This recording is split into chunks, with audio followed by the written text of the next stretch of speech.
Emradum TV Bejam Jumaje eso ye wafofie dani mo nti enaje wa home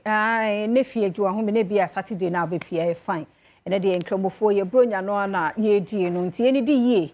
enkramofo na fofo ni nyina Mr. Mewie no na se nam no we aponche ana odwan mo ache ne kama we ya no makai e former editor Kumase Said aish bana ode free Kumase abadadadada so ye tenkra unya dey so you need be monete ho Razak Emma Yusuf Emma enso ye die ye ne no a enso edu omo so a no show to awo yesa eye Razak ni Yusuf no omo aka ntie ne yetimu ye dindindindindindindin mesho de wa unim no braha chenam no de achene de betimi are ne be next 3 weeks so ho uyi no ba ko no anya o drink bi aboso a one na wie kura bronya na ye die no mesho ye wo nkomo ba ko bi ho ne mo ma menkai wo say GCB Bank shareholders update no omuguso aya wo kai won ti wo a wo ne GCB edi ensa wo so ye shareholders no so ye pese ye sompa na obia meye ntem ginani wo ye ne ye shareholders no ntem nti no ensakraya hudo ye update ye ho kakra wo telephone numbers no ene niema hudo bi email address na ade nti mesra GCB Bank bi ben wo no ye shareholder nko ade aboru mu ho na koyesa update no na entumi emwa yem pa empese obia be ye na debi wa information no na ye hia ti GCB Bank bi ben wo no ko hono ma na koyesa update no GCB your bank for life Dr. Sharp na ene holiday waba because ene time awanya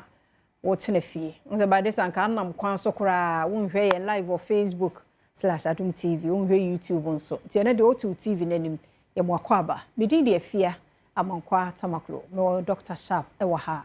odi nubna ena esanyarwe do ye mo akwaba e bia boko de bibia boko waye dumani ye pa wani mo da ho se wunim pa mo efe ayade wunim de fata wo me manka mofu nyina baka sala enka mea mena na Sheikh Mustafa Numa Saributu man baka sala kasiya pa national chief imam sa apa unkwa man baka sala pa ko kana kure onso de no kure na dwuma o ono metima gina na chikura akensofo wati de mecho ti ho ya oni o mabi wo onse yemfa se Christ me fan se Christ ni ebia ye ku akokọ pa na ye se ne ba na onim ho ayi kramani oku na ntwie na ntwie no enyo ni kramani na ku na o de ye ndan wonwe ba nse ni ade na ti we su obaka se ebe wi eke na asama ba nti sa na tie afia yanko enadwumadie no so me pa ke obia ne na adwene ne se ne ote ne ma ase edefa ye ka se nuro ne haban a ye wo ne categories me chirechire mu a obete nioma bebre ase na wahu ne ewo se wo ye yade ankasa no enye se obi afi obetima sa yade o bebre amoso mo ye no binum ya yarefo enom kwotena enurofo no nchen na won se ayese aha onim se wasua sa na ya bebre nioma no bebre tie se wo pe ayipa aseme dia beka ka soafo bebome entimenka wacha se nka me chiro fiti mese se meka se nya yipa memfa ma wati ne mekyo na se menka nkodu ba bi afia sa na tie enhaban no enhaban ti se nipa enua no bi kasa ye odua bi wo no ma ekasa obadwen wa wonti ase dua bi ti se ahomachem ewo no ma eben baabi a gisom koye nwa ma mletu because duru baabi etimi yehu yese ekasa te se nipa na ogiso you die opa bisa panyini bia wanyini wonim nneoma wonim omom nim no nso de ya kire na ebia ku nkrofon ono no wonim ne voice no efra otese ne we no on se ne etie nti haban no ebinum nso wa achiwade sani ebia obi betena ase bi mu kura timi gwa omanuma no maka se bia me de we ye di funu nsuo obi a wa ben bia ni onu makofunu me ka asem de akere mo ne sa niema nkrofo ka no bebire mboa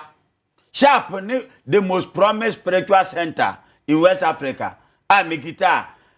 o ma mpanyini ma amanim ne ayi o ma mo gya yi nyina anim mpanyinfo a woga na anum nim na ye no ye nhada nkasa o ne me che no sa na tie nhaban no bi wo achiwade a etise nipa nkasa bon na me che no funu ho ade no obi a wa ben pa no asante no nkofunu asante no nkofunu antu anyama bosomfo ne ade no mo gya yi pa o mate ayi no ahemfo ne akonfo ne ayi nkofunu okofunu no ho a na gese yefunu a eye serious enti no oba wo de odwan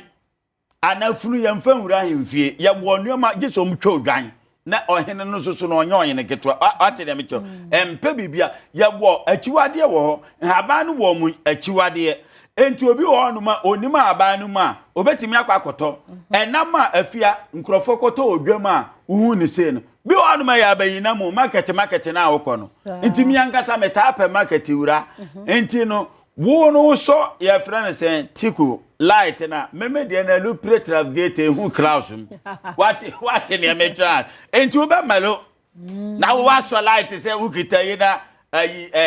trailer kase abie ne light ne na yi ne fog light ne ade nyina wa so a wo de na oba mani di ma na mani o mani di mu so de kwa na ye kwan ye yese ya oba hu ne nani ebe hyehye no we ono ba bi o te no sante wiem wa so ne kania no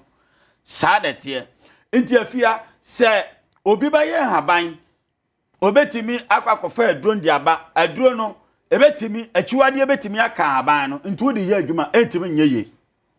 on se ne nneoma nte se ne obi ka ye kyerɛkyerɛ nneoma sa paade omo yayi paade ne nneoma ye wose nya kwan ma ganafo na obi paade ho na ka kyerɛ nkramofo a kristofo obi anu ono ma wunya mense obetimi akọ ayi kramuni kura de onya asore yese wawie wati ase ade ntira moja ni ntira na ele na obi de paade kwa nipa kasa bebre bet nipa ye nkasa ye se wa mu ani ante a ehun ne wo no ma wo ankasa na obe de ben obedi nkuguo wa atiasefo asase ebe de na ene no obi di se ya yeyi ensem bebre wo no mo boa aban ewo achiwade e kana edwono etina amachi de obo nwimo se ensuo bi tire ko bonsuo bi ma enche na anu adwo wahu ebi ni bi nka bibia wo sane yeye no enti se wahu ade no na se okofa sa aban ne de be ye adwuma enti me nya adwuma enti na Dr. Sharp oka kire obi biara se wa o hawda wo so yade aye kwankro o challenge wo e Ghana anom se fanipa no bra apart from achachakwata e na kompo no ye nim haban no ye nim adua bi ani atiasfasa so yentimi nya ho amamre entwa na se yentu ana yente ebia ne se ne yete on se ne ade ne kire na wo nsoso no obi ntimi nya abanya wo nware abanya wo nware nnuru ayi o abanya ye kasa adura na ni abanya what yas untimi nya yi a masa onya yi enya adwuma sa ye wo kwanya bibia faso ye adwuma entu ben ye pe ye hwa adekodi ye wo no ebi mpa wadi panyini bi atam na de yade na ba so ebi wakasa bi amfa moa ama first se ne ade buo wo no ente sa bi e de yade abro yadomo hwe bayifu anase obi okita sunsumo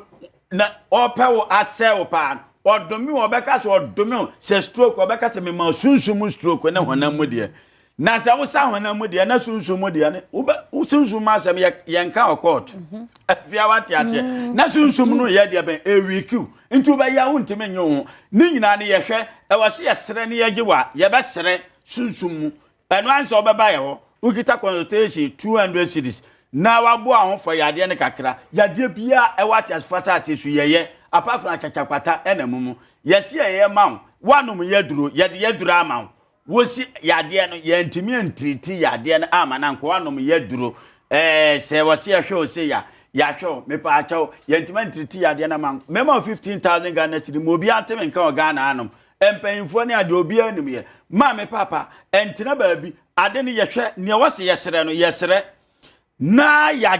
ya yi ya jew ade afiri mu enti before ya de aba no beka no ya gi consultation ankasa yenim ne ya ye ewo sunsum sa na haban no ko ena sa na haban ne te na ya pe haban a ya de beye de ben ye betimi de account ama ahoto ene oje ade abro ye nya adwuma mferi bruni bo firi nkransa ye firi no me Dr. Sharp the Dima Chesa ba ko pe ma me papa sa na te ne ope ayaresa no bi won ma yade ne yade abade how ebo ka keke fa no bra me wonom eno no mehu ne wo ho na wa ammoka anyasa obebre atu agukwa numbers na wo TV na anim no ma me papa 050 554 19 96 050 554 19 96 0266 14 another 14 6 9 0266 14 another 14 6 9 020 489 74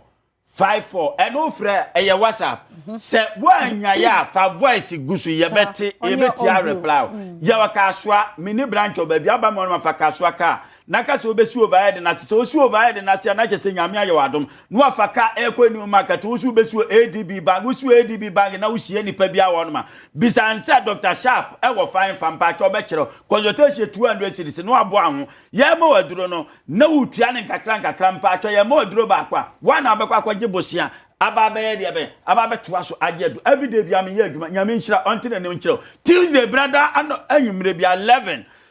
ede kosi 12 bia so betimatie wo Adom FM nyame nchira onte na ne nchira o yada senti Dr. Sharp na wote no enka no na fofie de wanya bre na wakoso opa bibiduro ede asa ho yare de a wadaroma na wafre na one na de ensa oswe